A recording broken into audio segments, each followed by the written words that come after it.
మనం చూసుకున్నట్లయితే ఏపీలో మనం చూసుకున్నట్లయితే ఒకేసారి రాజధాని రైతులకు కౌలు పెన్షన్లకు సంబంధించి 255 కోట్లు నిధులైతే విడుదల చేయడం జరిగిందనమాట. రాజధాని రైతులకు సంబంధించి అప్డేట్ అయితే వచ్చింది మనకి. రాజధాని అమరావతి ప్రాంతాల్లో రైతులకు కౌలు పెన్షన్ల కోసం 2024-25లో నాలుగో విడత కింద ప్రభుత్వం 555 కోట్లు వేరువేరుగా విడుదల చేసిందనమాట.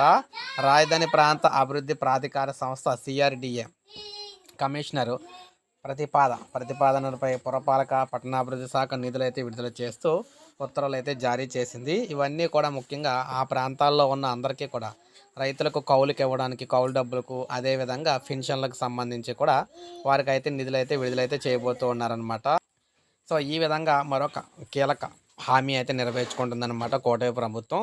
ఏదైతే ప్రజలందరికీ కూడా పెన్షనర్లకి 1వ తారీఖునే పెన్షన్లు ఇస్తున్నారో అదేవిధంగా రాజధాని రైతులందరికీ కూడా కౌలు పెన్షన్లు కూడా ఇవ్వడం కోసం ఒకసారి డబ్బులు అయితే విడుదల చేశారన్నమాట. సో ఇది మనకు అప్డేట్. ఒక లైక్ చేయండి, సబ్స్క్రైబ్ చేసుకోండి, మన ఛానల్ సబ్స్క్రైబ్ చేసుకోండి.